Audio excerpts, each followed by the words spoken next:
আরেকটা হাদিস মাথায় নিয়ে নেন, আজকে সারা ওয়াজ ভুলে গেলে এই ওয়াজটা ভুলেন না। কি হাদিস?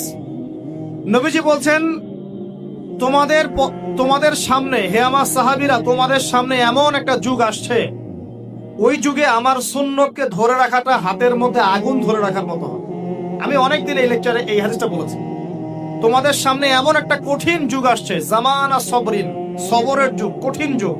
ওই যুগে ঈমান ধরে রাখা, মানে আমার সুন্নতের উপর থাকা, হাতে আগুন ধরে রাখার মতো হবে। ওই যুগে যদি তোমরা আমার একটা সুন্নতকে জীবিত করতে পারো, সমাজে একটা সুন্নত মরে গেছে, ওটাকে আবার জীবিত করতে পারো, তাহলে 50 জন শহীদ সাহাবীর নেকি পাও। হাদিসটা বুঝলেন?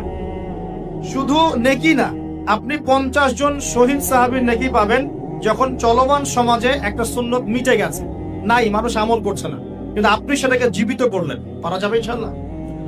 একটা দেখাচ্ছি, যেমন সাহাবীদের যুগে মানুষ মসজিদে ঢুকলে কি করতো জানেন? আগে 2 রাকাত নামাজ পড়তো। কি করতো? মসজিদে ঢুকেই, ওযু অবস্থায় মসজিদে ঢুকেই তারা বসতেন না, আগে 2 রাকাত নামাজ পড়তেন, দুখুলুল মসজিদ বা তাহিয়াতুল মসজিদ, তারপরে বসতেন।